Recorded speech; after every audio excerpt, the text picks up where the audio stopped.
गौतम बुद्ध ने कहा था, हम जैसा सोचते हैं वैसा ही बन जाते हैं। मनुष्य का जीवन, उसके चारों ओर का संसार, उसके विचारों की प्रतिच्छाया है।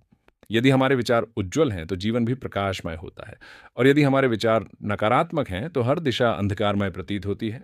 यह उपदेश केवल शब्द नहीं, बल्कि एक ऐसा सत्य है जो जीवन की गहराइयों को छूता है।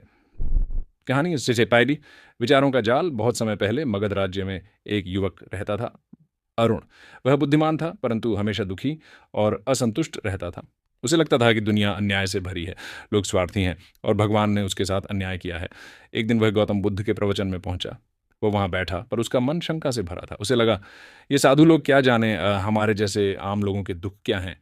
प्रवचन समाप्त हुआ तो वह बुद्ध के पास गया और बोला, भगवान, आप कहते हैं कि संसार दुखों से रहित हो सकता है, पर यह झूठ है। चारों ओर तो छल, स्वार्थ और पीड़ा ही है। बुद्ध ने शांत मुस्कान के साथ पूछा, क्या सचमुच संसार ऐसा है, या तुम्हारा मन ऐसा देखता है? अरुण चौंका। आपका क्या मतलब है? बुद्ध बोले, यदि एक मनुष्य गुस्से में संसार को देखेगा तो उसे हर चेहरा शत्रु जैसा दिखेगा, पर वही मनुष्य जब प्रेम से भरा होगा तो वही चेहरा उसे अपनापन देगा। विचार ही संसार बनाते हैं अरुण। मन का प्रतिबिंब। बुद्ध ने उसे पास के सरोवर की ओर इशारा किया। उस जल में देखो। अरुण ने देखा। पानी में उसका चेहरा लहरों से टूटा हुआ था। बुद्ध बोले, जब जल अस्थिर होता है तो प्रतिबिंब भी टूट जाता है, पर जब जल शांत होता है तब प्रतिबिंब स्पष्ट होता है। संसार भी ऐसा ही है, यह तुम्हारे मन का दर्पण है। अरुण ने सिर झुका लिया। पहली बार उसे लगा कि शायद दोष संसार का नहीं, बल्कि उसके अपने मन का है। बुद्ध की शिक्षा, विचारों की शक्ति। बुद्ध ने आगे कहा, विचार बीज हैं और कर्म उनके फल हैं। जैसा बीज बोओगे वैसा ही फल पाओगे।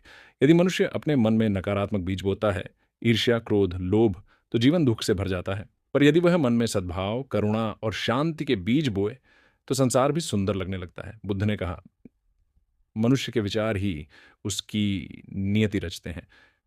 एक और कथा, दो साधु और नदी। एक दिन दो भिक्षु एक नदी पार कर रहे थे।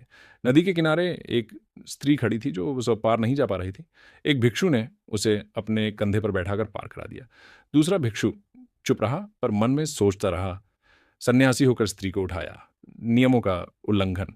कई मील चलने के बाद उसने कहा, भाई, तुमने नियम तोड़ा, तुम्हें पश्चाताप होना चाहिए। पहला भिक्षु मुस्कुराया, मैंने उस स्त्री को नदी के उस पार छोड़ दिया था, पर लगता है तुमने अब तक उसे अपने मन में उठाए रखा है। बुद्ध ने कहा था, जो अपने मन को मुक्त कर लेता है वही संसार को जीत लेता है। यानी संसार की जंजीरें बाहर नहीं, हमारे विचारों में है।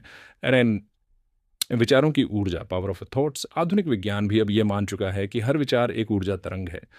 जब हम प्रेम, शांति और कृतज्ञता के विचार करते हैं तो हमारे शरीर और परिवेश में सकारात्मक ऊर्जा फैलती है। इसीलिए बुद्ध ने कहा, अच्छे विचारों से जीवन को पुष्पित करो, क्योंकि मन ही सृजन करता है। विचारों से कर्म और कर्म से भाग्य। बुद्ध ने बताया कि विचार, कर्म, भाग्य की श्रृंखला कभी टूटती नहीं। यदि मनुष्य अपने विचारों को नियंत्रित कर ले तो वह व्यक्ति के लिए जीवन सरल हो जाएगा।